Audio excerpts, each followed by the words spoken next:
win. It's something that unless you were older than if you are a 19-year-old, that was the first time you've witnessed a Browns. No, my bad. 17-year-old, that was the first time you've witnessed a Browns season opening win. Here we are, WFNY BrownsCast. It is great to talk about wins. I don't care how ugly they are. An ugly W counts the same as a W on the scoreboard. So I'm Josh Poloha, joined by Joe Gilbert and Taylor Jedrzejek. I don't know why I cannot pronounce that name. But this is the Browns crew. This is the Browns post-game crew. So I guess, Taylor, you were at the game. You're in Carolina. Yeah. We'll go to you first. How was the game? How was being there for Cade York's game-winning 58-yard field goal? How was the whole experience? I don't think I've seen a Browns kicker walk off field to the kind of fanfare heroics that Cade York did when he walked into the tunnel, probably since Phil Lawson made those field goals in the blizzard in 2000. There was not a louder cheer than there was when Cade York walked in the tunnel. Yeah. But the game itself, I think I summed us when I was talking to my dad home that and the team that deserved to won the game. But good Lord, did they try and throw it away? It's the Browns. They can never just win easy, right? No, it has to be hard. But it was a weird stadium. I walked in today fully expecting to be really hostile towards Browns fans. I was a little bit worried about it. And then walk in the stadium and realize it might have been 50-50 split. Maybe a little bit more favor for the Panthers, but not much. There was an awful lot of orange. You have an awful Myles Garrett chant in the stadium in a road game. That's a showing for the Browns. I think we got to see a lot of Nick Chubb today, and we'll probably talk about that a little bit. That was probably my favorite Nick game that I've seen, and maybe because it was in person. Seeing Nick Chubb just run and hurdle and play scotch with linebackers was something to behold. What you guys see on TV? I obviously don't have the benefit of broadcast. Yeah, I thought it was the Browns were about to be Brownsing, and Cade York kind of saved them there. It was going to script on just how usual Browns games go, especially for season openers, and luckily Cade York saved the day. But yeah, it was a weird game because they controlled the game for what it seemed like the whole game except for half of the fourth quarter.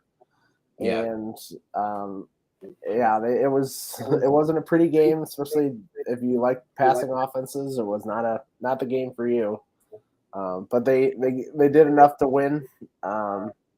Jacoby did enough to win. He made some big time passes late in the game to get him down the field goal range. And hey, it's been 2004 since we got a win, so you can't really complain about that one.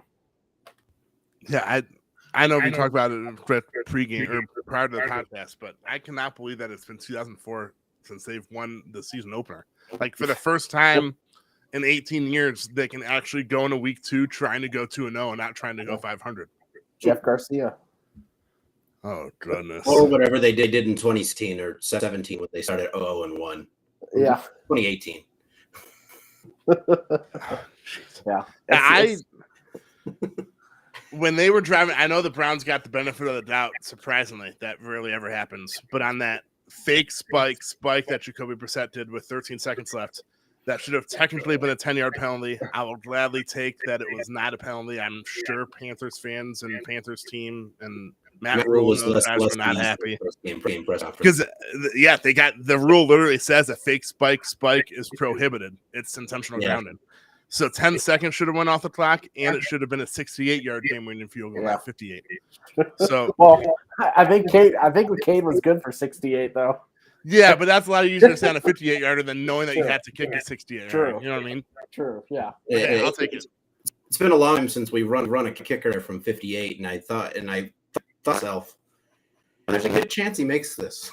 Right. That's so true. Like it was more than like a like a 25% chance. Like he actually had a really good chance of making it, and he actually did. It was pretty awesome. By the way, I like how in the most Browns way ever, we're highlighting the kicker in a season opening win. That's the first player we talk about. Hey, dude scored 12 points. He was 4 for 4? I think he was 14 points himself. So yeah, he does it. Give him a game ball. Give him a statue, let alone the game ball. Come on. All right, so let's just start off offensively. Jacoby Brissett, he is who he is. We all know who he is. He's not a game changer. He's more of like an average quarterback that'll do just enough. He had some good plays. He had some wide open guys that he missed. I know Amari Cooper was wide open early in the first half, and he completely missed him a couple times. But what did you think? Nick Chubb and Kareem Hunt dominated. I guess we can focus on that. What are your thoughts on the whole offense as a whole and just how they did overall? I mean, obviously, when 117 yards, that's a good showing. There was pretty consistently a lot of holes for them to find, and especially they ran a lot more sweep. Like they did a couple toss sweeps. They ran a lot more outside. I think they did last year, and it was working.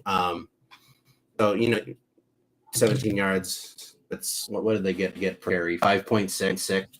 Like can't ask for much more than that from the offensive line for running the ball. Jacoby Brissett only sacked once. I didn't feel like he was credit all that much. They're going to talk about the two misses in the first half, especially the one to Kareem. That was easy touchdown. I don't know if Amari's if he hits them, but that was, he was open too. But I think what you saw Brissett today is kind of what Browns need, the baseline of what they need from him. He didn't make the breaking mistake. Yeah. And you'd see him be better. What was he? 17 of 34, 18 of 34. You'd like to see him be better than that, but he didn't throw a pick, didn't fumble the ball. Line kept him clean. They won the game. That's all that matters, right? For the 10 games, I think that's all that matters. Right. Yeah. Yeah, I agree with what you said. Yeah, the run game was what we expected it to be. It's the driving force of the offense. It led it for quite three and a half quarters, and passing game. I thought Brissett didn't play as well as I think he can play. He missed, as you said, he missed quite a few that he should have had. He really started off poorly.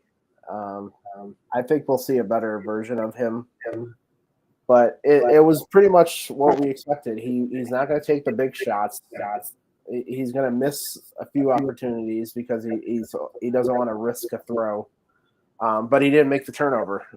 We saw on the other side that Baker did make some bad throws and did make the turnover throw. So it was kind of weird seeing just that kind of different dynamics of our past quarterback and then our new quarterback.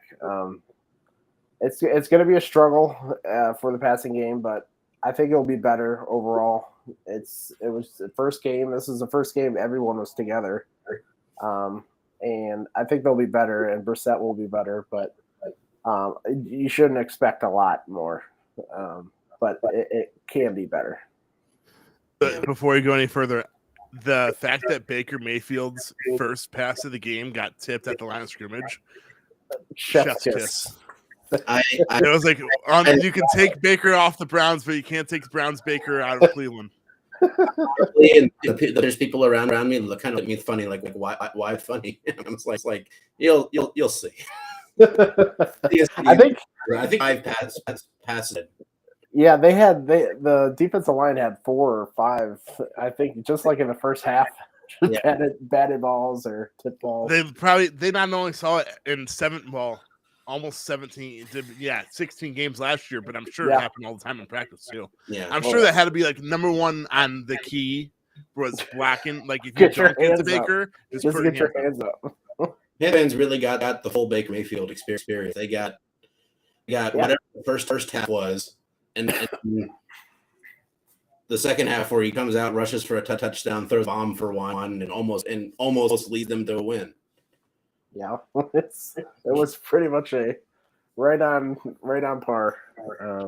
The thing going forward with that is that I hope that we can write that performance off to the fact he didn't really play in the preseason. Yes, he got practice reps, but he never full speed reps. So the hope is that he's not 50% passing forward. Yeah, I hope it. You want to get that up a little bit, and you want to hit those out routes this today. Yeah. He definitely had some spots that he could have made, but I always forget to highlight comments. But for those of you watching live from Facebook, Anthony Zanotti, wow, Cade York, savior of Cleveland. If Baker Mayfield won with Carolina, it's like Cleveland dumping a nice girlfriend, then 6 months later she comes back looking like Cindy Crawford in her prime. I had to highlight that one because that one made me laugh. Like the annoying part, if they have lost this game, we would have heard just ridiculous. They shouldn't have traded them and all that shit crap. And can you imagine if you watch the game, like that would have been the last thing you would have gotten. I think I would have to delete Twitter for a few days. Right. No, yeah, delete Twitter, delete Sports Talk Radio for all week, TV, delete any social media. It would have been a war zone. It would have been. I mean, Baker Mayfield said that he's not sure why everyone took it as a big deal. It's only one game out of 17. It's not like it's a Super Bowl. Yet he literally made a shirt specifically for this game. And imagine how he would have reacted if Carolina would have actually won and it was his game. They probably had a design queued up for this week if they had won.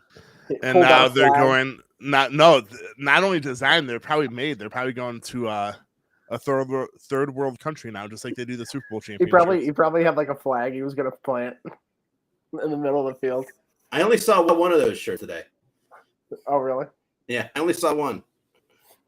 Nothing like wasting your money on a t-shirt that you'll wear for one game. I know. Never buy a thing that's gonna be for one game. Waste of money, man. Oh man. But yeah, so that's offensively, I mean, Kareem Hunt scored the first 2 touchdowns. He dominated today. I haven't been fancy, so I realized how much he dominated with that PPR. But I mean, having Kareem Hunt and Nick Chubb in the backfield. Oh, speaking of backfield, Dearness Johnson, healthy and active. Yeah, that basically says that he's going to get traded. I wonder if product of needing extra linemen because they had their top 2 right tackles out, or if it's truly just fourth on the depth chart.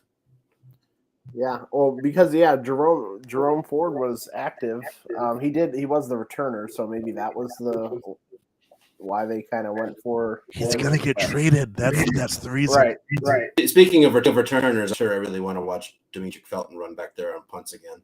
Yeah. I mean, when was the last time the Browns had a competent returner where you like didn't have a heart attack every time? Just let up Donovan Peoples-Jones back there and just catch him like Jarvis Landry did a few years ago. Just catch him. We'll start wherever you catch him. Or just rush 11 guys and try to block the punt every time and just have no one in the backfield. Let it just keep bouncing. Who was the Stewie ran back there a few years back to just catch him? Oh man, it was. Oh my God! It wasn't Cincinnati. It was the old safety before him. Jabril Peppers. No, it was a white guy. Yeah, it was like I think it was 15-16 rate. I remember it's obviously important, but dude, like that was his entire job. Go back and catch punts. Not doing anything with them. Just catch them. Yeah, I remember. God, it's gonna. Who was that? I cannot remember. But man. He was like, obviously, you guys. A broadcast, you don't see much of his antics run back there. He never looked comfortable tracking the ball. Yeah. He was running words most of the time. And a couple times, the time he fumbled, he was running forward real late, and he just didn't look comfortable standing under the punts. And I don't think that's something we want because it almost cost us. It almost a turnover today. And it's clearly he's clearly in his own head. Yeah. Just like Cade York is clearly in his own head in a good way. Even I can't talk. Even he said that after the game how confident he is. I think it's the complete opposite for Felton standing back there for punts. Yeah. I would put Jerome Ford out there. He looks at least confident in catching it, and at this point, I don't care if you run back anything. You don't have Josh Cribbs on this team, so you might as well just get a guy who can make the catch and not give you a heart attack every time. That's what our baseline should be. Come on, no, it's the Browns though. We need some play to give you a heart attack every game, right?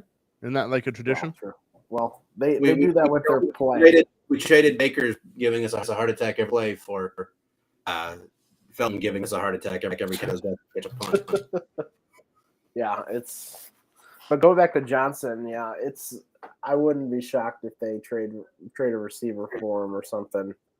I think Denzel Mims was also. He was a healthy inactive as well. Yeah, so maybe that's a connection there. Brian Windhurst. Now, what does that say? Yeah, it just there's something got to get. Like, you don't need 3. I know you love the depth there and all that, but with Jerome Ford now, I don't see it.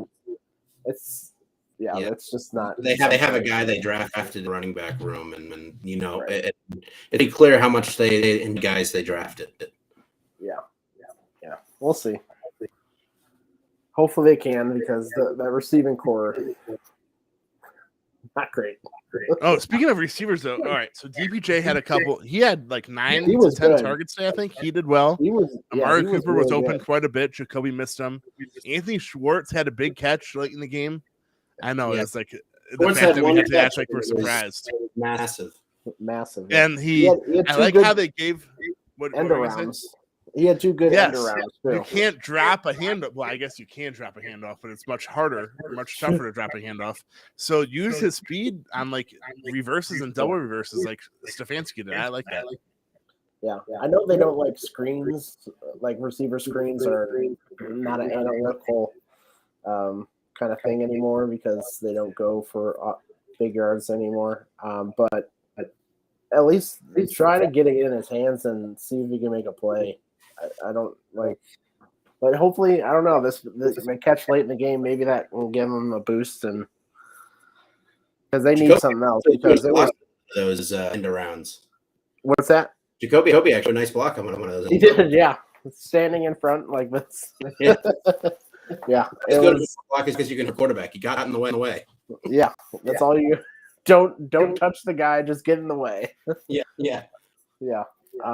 Yeah, it's just they have 2 guys, it looks like. Donovan looked really good. He made some really tough catches, some big catches. He had that late one in the 4th quarter on the final drive where he caught it and got the I think it was like 15 or 20 yards. So that was huge.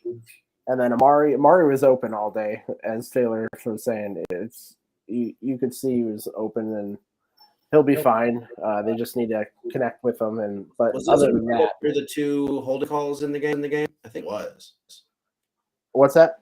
Was it Murray that drew the 2 hold calls in the game? Yeah, that's true. He had the late one. I don't know about the first one, but he had the late one. No, I think you're right. They were both on him, because he his route running is just elite and is tough to handle. So yeah, that's another reason.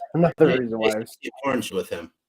Yeah, he's valuable even when he's not catching the ball. Yeah. The thing that I did notice about Brissett is when he did their passes that were off target, when he was on target, the balls were in places. He wasn't leaving us to get drilled. He was putting guys in places, catch the ball and get down. The ball placement was good on the throws that were actually on target. Right. Yeah. Big caveat there. How many passes did he have? The 18 passes of 34 that were on target. Yeah, and I think they ran Demetric Felton was used as the 3rd receiver quite often. Besides, I saw David Bell. He did a lot of motion stuff. He was never targeted, but he did motion stuff. I was surprised it wasn't targeted in the game. Yeah, it's and I thought David Bell would get more run. He didn't. I think I saw him 3 times. Yeah, I guess we'll see in the counts. I felt like he was out there a decent amount. He was like a motion decoy. Right. Yeah. So we'll see. Someone needs to step up as the third receiver, and I think we'll see better from the tight ends going forward. They just weren't really targeted that often, especially David Njoku. Yeah, but Njoku have 1 target, 1 catch. Yeah. Harrison Bryant targets. Yeah. That's a lot of money the Browns are paying David Njoku for 1 target, 1 catch. But he was elite blocking, I have to say. He had a good game still. He was dominant in blocking. His will still come back pretty well. Yeah. He made his money today in blocking, at least. Speaking of, I wouldn't go that far, Gilbert. Maybe you guys noticed because there was broadcast plays. A guy didn't notice, which is a good thing. Was Hudson? Yeah, I didn't notice him out there. Didn't look like he was struggling. The only time I noticed him was when it was illegal man downfield, and I think it was middle of the 4th quarter. Yeah, when it was like a decent play, and he was for some reason 5 yards downfield blocking a linebacker. I was like, James Hudson, what are you doing? But yeah, besides that, you're right. Yeah, if your name, unless you're doing a pancake black, if your name's not called as offensive lineman, that means you're doing well. Yep. If you're a third string offensive tackle and you aren't noticed, you've done a good job. Yeah. Overall, they didn't give up a lot of pressures. The run game was dominant. So the offensive line, you can't complain. Ethan, I think Ethan kind of struggled with the snap count. It seemed like it just seemed like they were. They had a very CFL play there in the second quarter. Yeah, and the timing it was a lot of late snaps, and I don't know if that's with Brissett or if that's with coaches or even it was there. It got better as the game went on, but early on it seemed like they were a little off course on the snap count. But hey, the offensive line, you can't complain about that. Nope. When you're starting 2 guys that you don't want to start. Right. Yeah. You're running for 216 yards. Good day. It's a good day. More marked. Man, the way Kareem Hunt and Nick Chubb dominated, I mean, you literally cannot talk about that enough.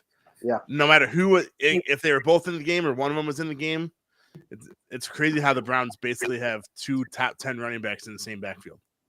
Yep. Yeah. Yeah. It was fun to watch, and Chubb is just like you always forget about him in the off season because he never plays the preseason. And then he just comes in the first game and just you don't forget about him. But you don't forget about him when he requests a trade, but that's beside the point. No, I'm talking about Chubb. Chubb doesn't. Oh, my bad. I thought you were talking about Kareem Hunt. My bad. No. Sorry. But you kind of forget about Chubb, and then he comes out there and just looks like a freaking bowling ball that makes at least 3 guys miss every freaking run. It's pretty cool to have him on our team and kind of running our offense. The run that's out to me it was, I believe, in the drive that they scored the field goal to go up 23-14. He pushed over a lineman in right line of scrimmage and pushed over a couple and ran for 8 yards. Yeah, that was pretty funny. Yeah.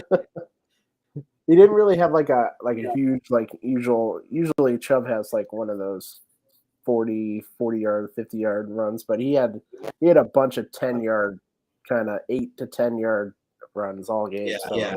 It's almost more demoralizing to have a bunch of runs go for 12 and 13 than it is to have go for 50. Right. Yeah, definitely. Yeah. It's just kind of demoralizing that you can't stop him. He did look a little tired again, but I don't think he's gotten 22 carries game in a long time. They usually load a little better. Right. Yeah. The first quarter he had quite a few. How was the heat down there? It was a lot hotter than I think everyone prepared for, because you go into the game, you heard about how much it was going to rain and how it was going to be cloudy. You walk into the stadium and it's 85. Yeah. Yeah, I think that was he looked really tired when he came off the field on that when he was really going well and late in the game there. So yeah, I know. So I think it was the Panthers. Someone needed an IV in the first half. I was like, dude, Oh, you're the a professional Panthers. athlete. How do you need an IV in the first half? Like, did you not hydrate all week, all month, all off season? You know what I mean? When I heard that, I was like, I mean, it's hot, but come on. Yeah, it's it was hotter than they expected, but I don't think it was that bad.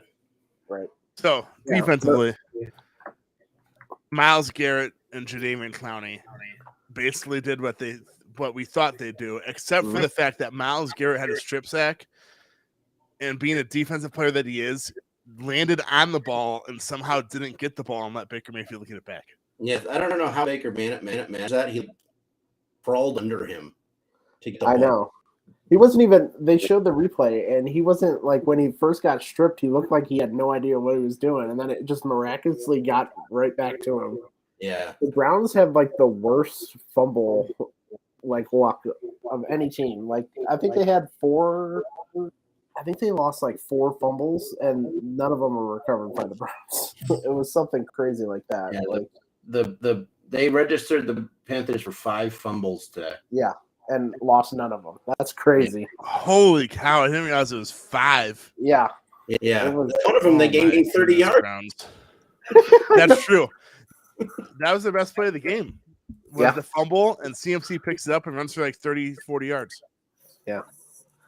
By the way, shout out to Matt Rule for not giving him the ball in the first half. Appreciate that. He's just trying to – he knows he's going to get hurt eventually, like 100 carries in.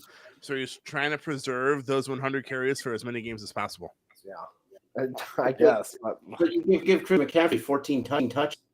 Right. Like I said, he's trying to preserve him. He wants Christian McCaffrey to last it was like 5 games, not 4 games this time. It was like somewhere late in the second quarter, and he had like 4 touches, I think it was. I think it was like 5 minutes left in the first half. I'm like, what are you doing? Like, you trying to get yourself fired after one game here? Yeah. I mean, the Nebraska job did just come open. Maybe he's trying to go to Nebraska. He'd be well suited for it. Yeah. I think defensively, the Browns played really well today. The Panthers' entire offense came on 2 lone coverages by the same player, and on a fumbled snap that some got handed to the running back. Right. Yeah, it was a weird game for the defense. They were really dominant. I forget. Yeah, they were dominant for 85% of the game, and then they just gave up. Stunk. Yeah, they just gave up these really just terrible blown coverages. They literally did a complete 180. It started off with that blown coverage, like 76-yard touchdown and Robbie Anderson. Yeah, and then the tight end also got the big pass to get their first touchdown. He was wide open. No one covered him. The safety didn't cover him, or the linebacker. And then Baker Mayfield was wide open on that run. I was like, did we forget how to play defense, or what the heck's going on here? It was, like that's kind of like I feel good about the defense performance overall, because they were just mental issues that kind of caused them to score points. Like, it wasn't any like talent wise or anything. They really dominated the line of scrimmage. The coverages were good, even without Greedy Williams. They look really good, and they just need to shore up those dumb mistakes, that miscommunication that almost cost them the game. They literally almost lost the game because of it. Much Martin and Emerson we saw today. Yeah, he played a lot, and he played well too. He played a lot. He got 5 tackles, which is a lot. Mm-hmm. I think the fact that I mean, obviously I don't have access to film yet at this point, but the fact that I imagine is a JOK that pretty much neutralized McCaffrey. Yeah. I mean, McCaffrey had 50 yards of offense in the game. Like, Panthers can games if McCaffrey has 50 yards of offense, because you're going to get Rob Anderson running down the middle of the field wide open every game. Right. Yeah. You could tell who they were targeting during the game, because I think I saw Denzel make like one play.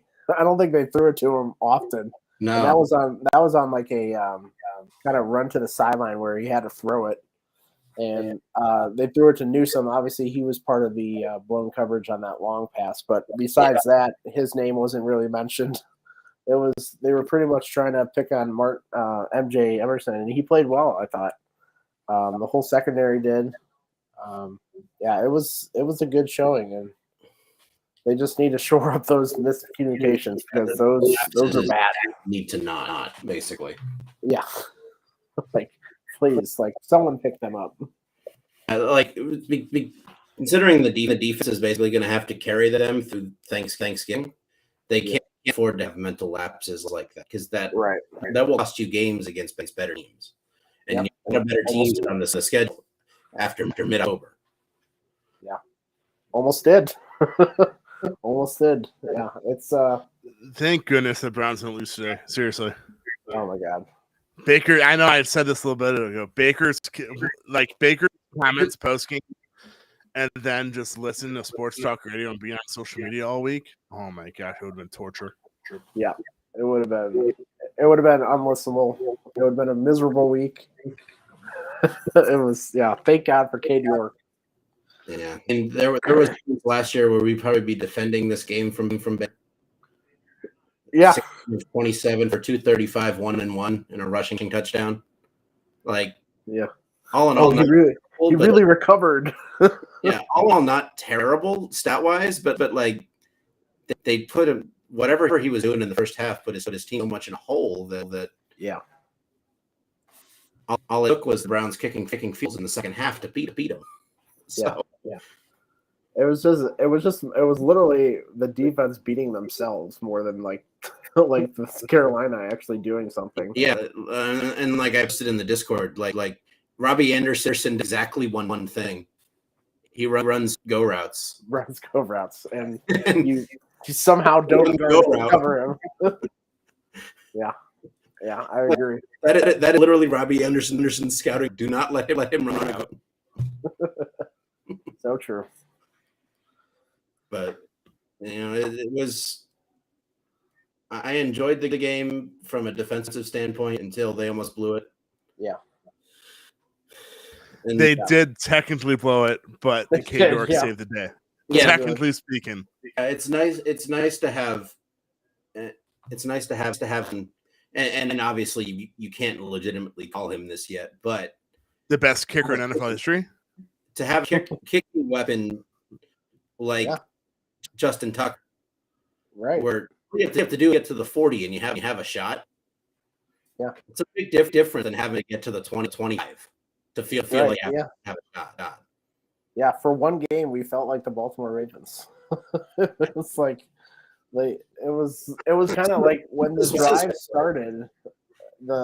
They had like a minute 20, I think it was. Like I actually felt like there was a chance because we had a kicker who we can put out there when they hit the 40-yard line, and it's so nice to have that. Yeah, it didn't feel like cause. I mean, we touched on that earlier, but it didn't feel like lost cause kicking from 50. Right. Which bit different than anything we've experienced lately. Yeah. I mean, I don't want to hate on Phil Dawson, but if it was a 58-yarder, I don't think I'd trust Phil Dawson either. There's just something about Cade York. Like, he's, like, confident, but he's not cocky, I guess. Yeah. Like one of the difference. Like, it kind of showed that it was – I forget which field goal it was, but I think it was at the end of the first half, and they waited there. He was just standing there for a good – God, it had to be like 15 seconds just standing there waiting because they were trying to run the clock out, and he still drilled the kick. It kind of showed just his kind of temperament as a kicker. He doesn't nothing's too big for him. His heart rate probably got above 75. Right.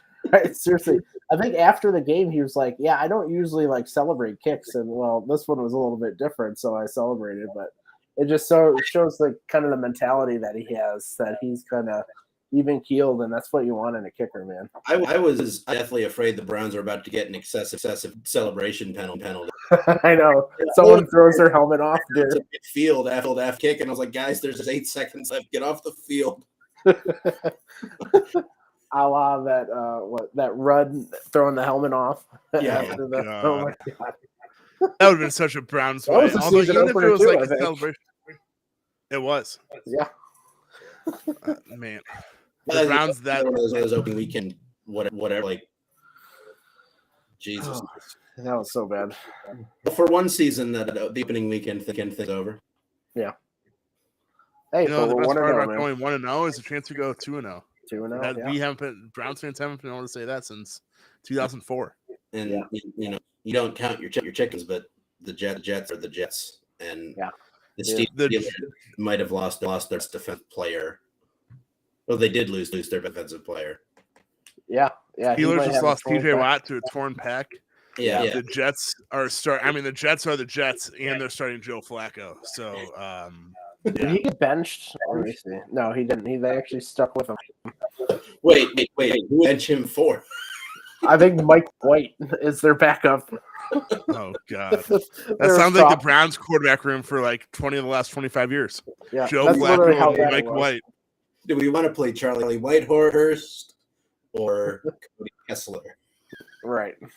It's gonna look pretty similar to this game, I would assume. Hopefully, our offense. I hope not. I hope it's not this close. Well, no, I think there's a worse quarterback. Joe Flacco is definitely worse than Baker Mayfield. And then hopefully our offense can actually pass the ball. That'd be nice. And like I said before this starts, I hope if someone from the Browns listening, I don't care what side of the ball you introduce next week, let Cade run out of the tunnel. Right, just by himself. Just only announce Cade York. Seriously. Life is moment. Just sign him to like a 25-year extension.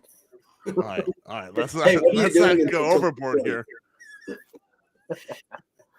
Oh man, when have we seen a 4-for-4 kicker? Have we seen that in the last 15 years? If you guys keep talking, I'll do research. Okay. Yeah, I want to know that. There's been too many kickers. No, I won't be able to, though. There's been way too many kickers in the last 10, 15 years. I know.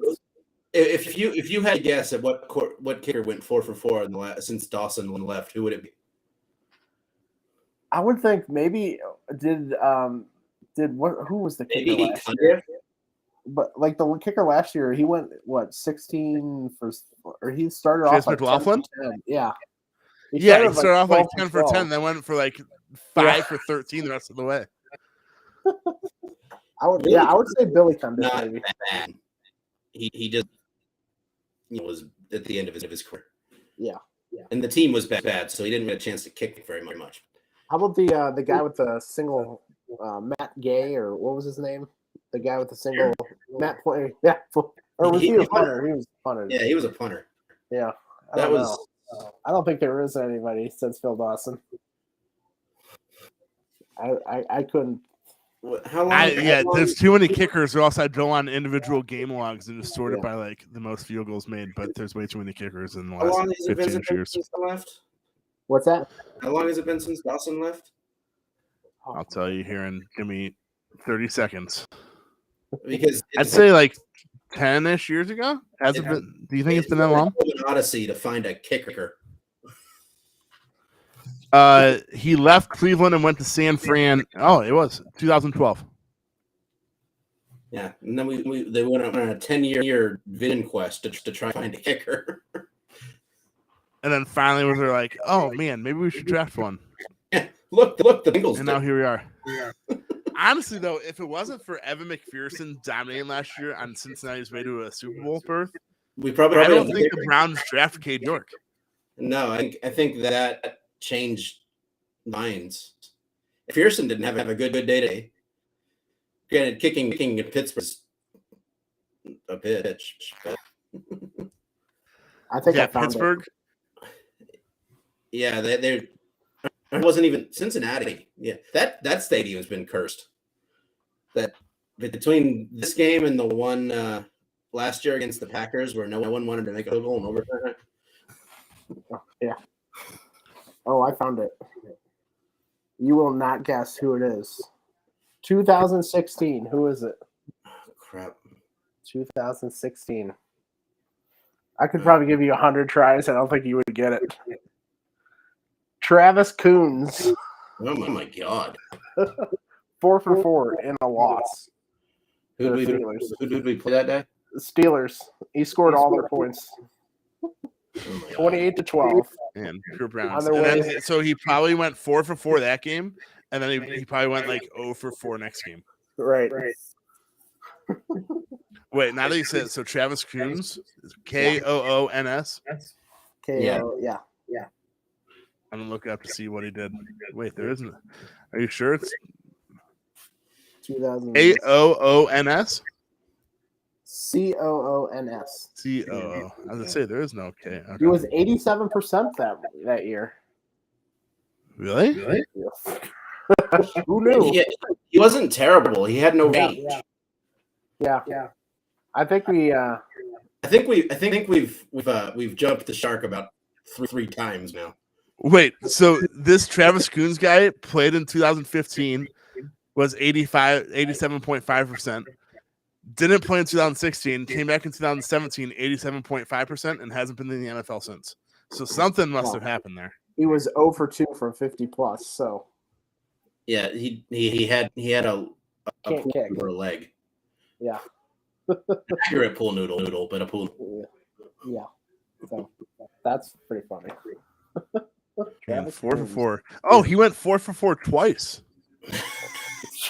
in back-to-back games. How far down the rabbit hole have we gone? October 4th, 2015, 2015, and October 11th, 2015. And somehow, oh no, I apologize. I'm lying. He went he 4 went for 3 4 times. 3 times. Oh my God. He also did it against Pittsburgh. And what's the best part is the Browns went 1-2 in those games. They won a I love total Pro Football of Reference. They won 3 games that year. What a year. And what a year. That was the great, wasn't that the great Hugh Jackson coaching us then? Probably. Little did we know. Little did Browns fans know, though, they'd go 0-16 after that year, right? There's no way it could be worse. We thought it couldn't get any worse. At 3-13, we'll go 0-16 for you. What was that one year that they won on Christmas Eve or something? That was 2016. Yeah. One on Christmas Eve, they were 1-15. And the next year, they came back with a new roster and new and invigorated expectations, and went 0-16. Oh boy. And then Baker Mayfield. No. Yeah. And guess what, guys? We're 1-0 now. Feels great. Yeah. Does feel good. And they should. I mean, I'm not going to knock on wood because it's the Browns, but if they lose next week, man, they should not lose next week. That's Like the opportunity is there for these next 3 games, man. They need to win 3 of the next. No, they need to win 2 of the next 3 to have a shot at the playoffs this year. I think. Yeah, because they play because their schedule gets much tougher later in the year. Yeah. The Jets Falcons do what the Falcons do best. Oh my God, yeah. I was like, oh wow, the Falcons may be doing something this year, and then they just. Oh, We all know Atlanta's trying to tank. Let's be honest. Yeah. Yeah. Trying to get that quarterback. Any of them. Luckily, Pittsburgh took their quarterback this year, and he's their second quarterback. Small hands. That's literally what I call him. Hands. One of my best friends and his family are huge Steelers fans, and I literally just call them small hands, and they know exactly who I'm talking about. It's great. Yeah. I really think that next week is not as well. If next is stressful, then we might have questions to be asked. These first 11 games. These first 11 games are going to be nail biters, man. Let's just do, because this is we've kind of talked about everything. How are the Browns going to Browns themselves next week? Hey, we have Cade York. They're going to win. Man. They're going to win, but they cannot win in blowout fashion. That's against Cleveland football rules. That's true. How many blowouts have we had in the past? And Carolina, the Browns were up like freaking big today. I was literally going to leave the party that I was at to come back. I think they were up 14, and then the Browns themselves. Yep. I feel it's going to be one of those weeks where they're probably ahead like 17-3 the third quarter, and then Jets would kick off, and all of a sudden it's a game again. That's Just what it looking felt at like scores. today. Looking at scores, Kansas City, it doesn't really look like they're missing Tyreek Hill too much. Kansas City is up 37-7 at Arizona. Patrick Mahomes, 334 yards, 5 touchdowns, 4 minutes left in the third quarter. Jesus. I think Patrick Mahomes is just okay. I think it'd be receiver proof because they don't really have a receiver room. Nope. It's like Juju Smith-Schuster, Travis Kelce, Sky Moore, the rookie. I don't really know anyone else. Kelce has 8 for 121. Yeah. Tyreek Hill called. Didn't Tyreek Hill call Tua the best quarterback he's had and the most accurate quarterback he's had? They did win. Yeah, but Patrick Mahomes we're talking about here. But yeah, because I was looking at random scores and I was like, "Holy cow!" Kansas City's having no problem without Tyreek. How come you're not saying who the second receiver is there, Josh? Juju, your boy. No, I said Juju. that. I said that. Oh, okay. I said Juju. I said Juju and Sky Moore. Okay. Yeah, Joe Gilbert. Okay, call me out. TikTok star Juju Smith-Schuster. Speaking of, didn't Mike Tomlin hate that? I saw that they were on TikTok again or whatever they were doing. Oh, were they? After the Steelers. I was like, didn't Juju leave? Can't wait for Juju and Mahomes' brother dab on a TikTok trend. Oh God! Just take my eyeballs out if that comes across any Instagram or Facebook or Twitter feed that I'm on, please. Glad I don't have TikTok. Same. But still, like the best. I know I see TikToks like a lot on Twitter, so I just hope that's not the case for Jackson Mahomes and Juju. All right. So, any final thoughts? The Browns just went 1-0. Barely squeaked by in Carolina after being up 14. They hit Cade York, the legend, first NFL game, goes 4 for 4, hits a 58-yard field goal with 8 seconds left. Couldn't have drawn it up better than that for Cade York, to be honest. Yeah. Here's final thought. Over, under 100 Cade York jerseys sold in the next 5 days. Oh, way over. Do they sell Cade York jerseys on? I was going to say that. Do they? I guess you can. If not, they will. If they don't, they will. Or it's just going to be customized and it's going to be a bunch of Yorks. And shout out to all the babies that will be born in the next year with the first name Cade. Congrats to you guys too. Or York. Joe, any final thoughts? And I forgot that I totally have to do this ad and say that we're part of the Evergreen Podcast Network because I completely forgot. But Joe, go. Joe, go. Yeah, it was a win. That's all that we care about. We talked about it in the preview show. I didn't know what to expect from this team. All I cared about is just get that W from Baker. Didn't want to hear this week, so got the job done. We move on to next week to try to be 2-0. And when the heck's the last time that's ever happened? Oh God, that's a good question. Now, it hasn't happened since '99, I'm sure, because I don't think in 2004 there's no way they started off 2-0. So that's a good research question ahead of next week. But let's not jinx it. Let's not say it now because they haven't gone 2-0 yet, Joe. So if you're looking it up, don't say anything, please. Okay. All right. But this Waiting for Next Week podcast, as usual, is brought to you by the Evergreen Podcast Network. I was supposed to say that in the intro. Craig, don't kill me. I'm sorry. And now a word from one of our ads. BetterHelp, BetterHelp.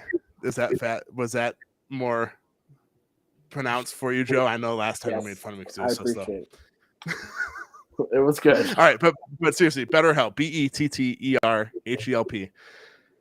It can be a tough time to train your brain to stay in problem-solving mode when faced with a challenge in life. But when you learn how to find your own solutions, there's no better feeling. A therapist can help you become a better problem solver, making it easier to accomplish your goals, no matter how big or small. As a Browns fan, it's easy to use Browns because like being a Browns fan, it's sometimes hard to see the light at the end of the tunnel. If you're having a problem or if you're having a tough time doing that, therapy. There's nothing wrong with therapy. Believe me. Being a big guy like me, maybe it sounds like, oh man, you're gonna go to therapy. There's nothing wrong with therapy. So if you need it, go to BetterHelp.com/WFNY. That is BetterHelp.com/WFNY. And just, I promise you'll live a better life if you can see the light at the end of the tunnel, no matter what it's about, big or small. I shouldn't have done that ad at the end because I know Megaphone also does the ad at the end, so we're doing like back-to-back ads, but it is what it is. So, any final thoughts, Taylor, Joe? Taylor, how? By the way, so was it? Would you have? Were you glad that you were at the game, or would you have rather watched it on television? I was glad I was at the game. It wasn't like I said, it wasn't as hostile a crowd. There was still a lot of Browns fans. My fiance is a Panthers fan. She grew up here. I grew up here too. I latched onto the Browns potentially, unfortunately, when I was young. So I just sit through the last 20 years of being awful, but it's always nice Browns game. I like to go to many because I live, and I think I've now been to 5-6 straight Browns Panthers games. So I'm gonna keep the streak alive. I'm glad I was there. Man, that's actually impressive because I don't think I'll be honest, I don't think I've been to 6 Browns games in my life, and I live 45 minutes south of Cleveland. So the fact that you've been to 6 Browns Panthers game is quite an impressive feat. Yeah, it's dating back in 2006. I saw Charlie Fry that day. Oh, what a memory. Man, now we just dated ourselves. Holy cow. I remember I went to one University of Akron football game, and I got a pin. I'm sure I threw it away since then. That said Charlie Fry for Heisman because he was that good at Akron.